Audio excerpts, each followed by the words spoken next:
SpongeBob SquarePants The Cosmic Shake was announced over 6 months ago at this point, and with hardly any new information surfacing since that initial unveiling, it's tough to be hyped for it, but should we be?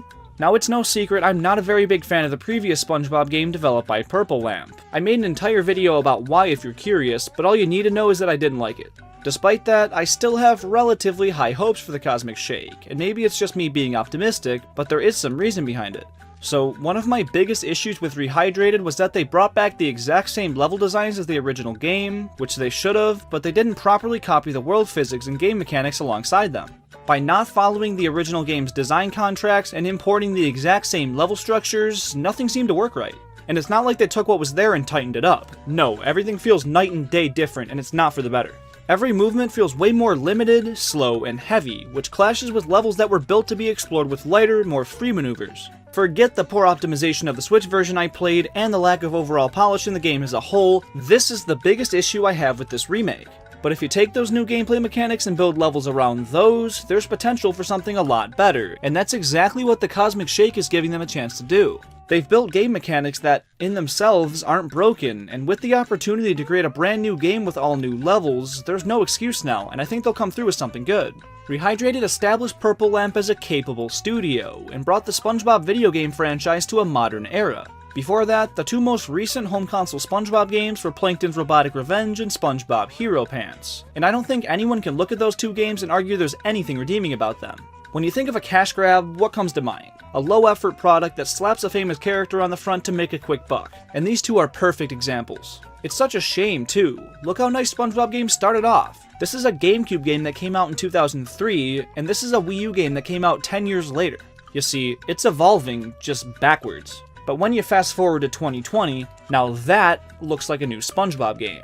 I've crapped on the art style for looking like modern SpongeBob and not the classics, but that's mostly my nostalgia talking. When you look at these as standalone worlds, they're beautiful, and when compared to other remakes to come in the last few years, they're very much on par. That's mostly thanks to them all using Unreal Engine 4, but still, the lighting effects and detail in all aspects of these levels is astonishing. But that's beside the point. What I'm trying to say is Purple Lamp has essentially revived the entire SpongeBob video game landscape and has set it on a path to success, and as long as this new game at least surpasses Rehydrated, we should be able to comfortably anticipate further quality SpongeBob games in the future. I really hope that's the case, but I do have some concerns. First, according to the Wikipedia article, the player navigates through these worlds as SpongeBob. There's no mention of Sandy, who is my favorite playable character in Battle for Bikini Bottom. It does mention Patrick, but not in a traditional form. Instead, it seems like he'll travel with SpongeBob after being turned into a balloon. I know there will be some explanation for this in the game's plot, but even still, removing 2 of the 3 gameplay styles is a questionable decision.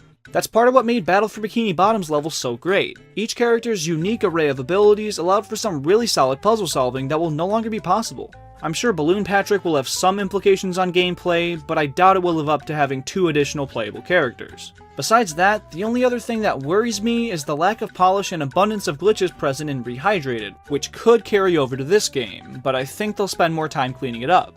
I hope.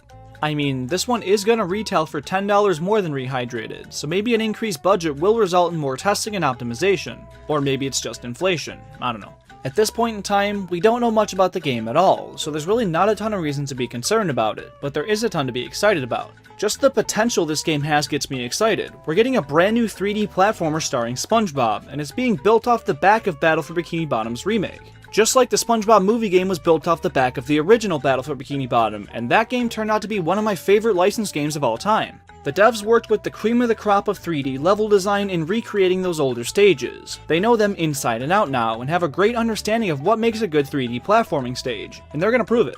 On top of that, the trailer we've seen shows off so many interesting looking worlds based on iconic SpongeBob episodes. I mean, there's primitive SpongeBob and a prehistoric looking world from Ugh, a cowboy SpongeBob that could take place in the Pest of the West world, and a night SpongeBob that could definitely be based on the stellar Dunces and Dragons episode. And there's obviously a huge focus on band geeks throughout the trailer, so there's gotta be some level referencing that as well, but I have no clue where that would take place. The more I think about it though, it was probably just chosen because people collectively call Band Geeks their favorite episode, and the inclusion of Sweet Victory caught the attention of more SpongeBob fans. Yeah, that's more believable. From what we've seen, we're gonna get a mix of level themes unlike anything we've ever gotten in a platformer, and I hope we can say the same about the level designs themselves when the game eventually releases. But I want to know what you think. Are you excited for this new game, cautiously optimistic, or do you flat out think it's gonna suck? Let me know in the comments down below, and drop the video a like if you enjoyed it. Have a great rest of your day. I'll see you later.